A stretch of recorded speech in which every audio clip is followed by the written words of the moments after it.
Dyson. Mr Chairman, thanks very much for the opportunity to take a call in part one of the Members of Parliament Remuneration and Services Bill. I know that a number of people around the country and perhaps even within our own precincts in the Parliamentary Press Gallery have been getting a little excited about this bill, thinking that it reverts to Parliament setting the salaries of Members of Parliament, but actually it doesn't. But there was a fundamental, and that's the point as outlined in part one, what the preliminary provisions are in the overview of the Act. The point of this is to ensure that the support services that are required by Members of Parliament to properly fulfil their functions are made in a way that is transparent and that is fair, both to the Members of Parliament, the staff, but also obviously the people who fund it, the public of New Zealand, but also to ensure an additional point, Mr Chairman, and that was one that has been highlighted in the House quite recently, but also in previous terms of our Parliament, where Members of Parliament have had an impairment, and the support services that they require in order for them to fulfil their duties are different to that of other Members of Parliament. So I'm really pleased that as part of the provisions in this legislation, we have ensured that, quite rightly, the law will now clarify beyond any doubt that the support for Members of Parliament who have a physical or a sensory impairment is properly the responsibility of the House and not of the political party that that person is seen to happens to be representing. So I certainly hope that through the work of the original drafting of the legislation and the Minister responsible, as well as the work that the Select Committee was able to do on a very politically neutral basis. We had a lot of debate between submitters, we had a lot of debate between the committee members, but on this particular issue there was pretty rapid, unanimous agreement that it is proper that support for all Members of Parliament, whether they have different support needs or not, should be the responsibility of Parliament.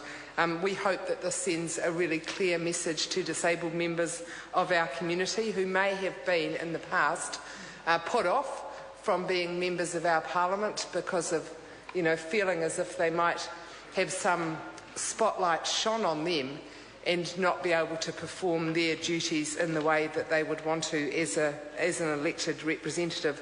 So, Mr Chairman, I'm very pleased with that particular clarity that is now in the legislation that I presume we're going to pass in a little while. The contentious issue that I just want to raise right at the outset of this debate, because it is relevant to the very purpose of it, the contentious issue, and one on which we got different opinions from submitters, was who would make the determination of the travel allowance for Members of Parliament, whether that was a matter for the Remuneration Authority or whether it was a matter for the Speaker. The committee was persuaded in the end that for Members of Parliament, not for their family members, but for Members of Parliament, that the ability to travel to Wellington every week when Parliament is sitting, or when you have Select Committee meetings in Wellington or elsewhere, or where you might have a Cabinet meeting, is actually a fundamental part of the responsibility. That's further. That's one of the other parts, not on part one. I'll refer to that later. I'm just saying because that's the primary purpose. Was not to determine as I explained at the beginning, was not to determine our rate of pay, but part of the contentious debate was where that entitlement, who determined that travel allowance, rather. So the committee decided that it would be the responsibility of the Speaker, because it is part of the job of a Member of Parliament, regardless of whether they're in the backbench or in Cabinet. All of us are required to travel as part of our job. I think the only person in this Parliament, or perhaps two members, Annette King, the Honourable Annette King and Grant Robertson, I think would probably be the only two members of this House who would consider that it's a perk to come to Wellington. the rest of us just consider that it's part of our responsibility, it's part of our job. Of course, it's a real pleasure to fly into Wellington every week and leave our homes and electorates behind, but it is fundamental. It is actually a fundamental part of the job, Mr. Chairman, and that's why we decided it was appropriate for the Speaker to maintain that determination. Call Materia Ture. Thank you very much, Mr. Chair. I just want to refer briefly to